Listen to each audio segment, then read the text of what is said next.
हम सभी ने मिलकर के परमपिता परमात्मा की स्तुति प्रार्थना और उपासना, परमात्मा की वाणी वेदानुकूल किया। जो लौकिक भाषा है, देव भाषा है, हम उसमें एक मंत्र के अर्थ को समझने का प्रयास करते हैं। ओम ये प्राणतो निविशतो माहित्वै इत्राज जगतो बभूव य ईशे अस्य द्विपदश्चतुष्पदः कस्मै देवाय हविषा विधेम। इस मंत्र में सभी मनुष्य मात्र को वेदानुकूल ऋषियों ने हमें मंत्र के माध्यम से समझाया है। जो अर्थात परमात्मा, जो प्राण वाले और अप्राणी रूप जगत का अपनी अनंत महिमा से एक ही विराजमान राजा है।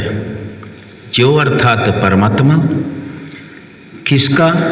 जो आत्मा, जिन शरीरों में आत्मा है उनका, और जिनमें आत्मा नहीं है उनका, अर्थात जो दोनों प्रकार के देव हैं, देवता हैं, देवियां हैं, चाहे वह जड़ जगत है, चाहे वह जगत में चेतन है। जिनके अंदर आत्मा है उनको चेतन देव, और जिनके अंदर आत्मा नहीं है उनको जड़ देव माना गया है ऋषियों के अनुसार।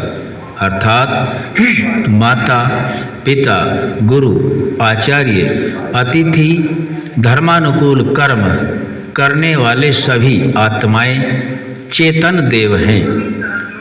जिनके अंदर दिव्य गुण होते हैं वह चेतन देव हैं, और जिनके अंदर दिव्य गुण होते हैं आत्मा नहीं है वह जड़ देव हैं। जड़ देवता में मंत्र आता है वेद में, सूर्य देवता, चंद्रमा देवता, रापय देवता, औषधि देवता, वनस्पति देवता, विश्वभ्यो देव देवता, ये सभी जड़ देव हैं।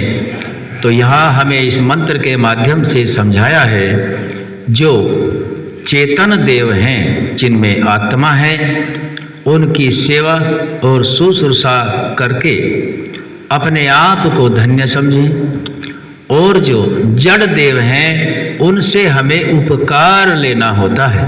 ये दोनों कार्य हम सभी आत्माएं अपने मुख्य प्रयोजन को सिद्ध करने के लिए करते हैं। आगे बताया है जो प्राण वाले और अप्राणी रूप अर्थात जड़ और चेतन जगत का अपनी अनंत महिमा से एक ही विराजमान राजा है। इस भौतिक जगत के अंदर परमात्मा केवल एक है। और मुख्य कर्म आगे बताया है जो मनुष्य और गौ आदि प्राणियों के शरीर की रचना करता है। शरीर की रचना माता पिता के द्वारा नहीं होती, ये शरीर की रचना तो परमात्मा की व्यवस्था से होती है। जो मनुष्य और गौ आदि प्राणियों के शरीर की रचना करता है। आगे विधि बताई उन्नति के लिए। हम लोग उस सुख स्वरूप सकल ऐश्वर्य के देने हारे, अर्थात जितना भी हम भौतिक संसाधन प्राप्त करते हैं, रुपया, पैसा, धन, पद, प्रतिष्ठा, साधन, ये सभी परमात्मा के दिए जितने पदार्थ हैं जड़ वाले उनसे तैयार होते हैं।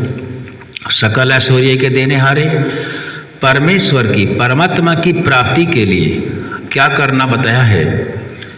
हमें अपनी सकल उत्तम सामग्री से, जो परमात्मा ने हमें उत्तम सामग्री दी है, उससे हमें परमात्मा की भक्ति करनी है। ऐसा वेद मंत्र में बताया गया है। वह सकल उत्तम सामग्री क्या है? हम चेतन देव की श्रेणी में मनुष्य जाति जो आत्माएं हैं, जहाँ भी आत्मा है वे सभी चेतन हैं, और इन चेतन को, आत्माओं को जैसा जिसका शरीर दिया, वो शरीर ही आत्मा की उन्नति का साधन है। बहुत जगह भ्रम में पड़ जाते हैं कि उत्तम सामग्री तो भाई रुपया है, पैसा है, सोना चांदी है, हीरे मोती हैं। ये भक्ति करने की उत्तम सामग्री नहीं है। शरीर को उन्नति कराने के लिए धर्म पूर्वक इनका उपार्जन करना है, ताकि हमें सभी सुख सुविधाएं अधिक से अधिक मिलें और शरीर स्वस्थ रहे और परमात्मा के उतना ही हम अधिक समय तक निकट रहें। तो शरीर उत्तम सामग्री है। इस शरीर के अंदर जितने भी अवयव हैं, आँख, नाक, कान, जीभ, त्वचा, वाणी, मन, वचन और कर्म, इनसे हम ठीक ठीक कर्मों को करें। ये उत्तम सामग्री है।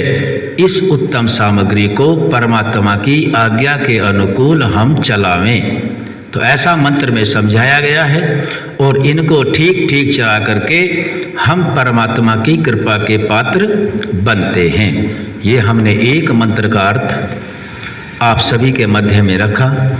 इस मंत्र में 2-3 बातें विशेष बताई गई हैं। पहली बात ये बताई कि जगत के अंदर जड़ और चेतन 2 प्रकार के देवता हैं।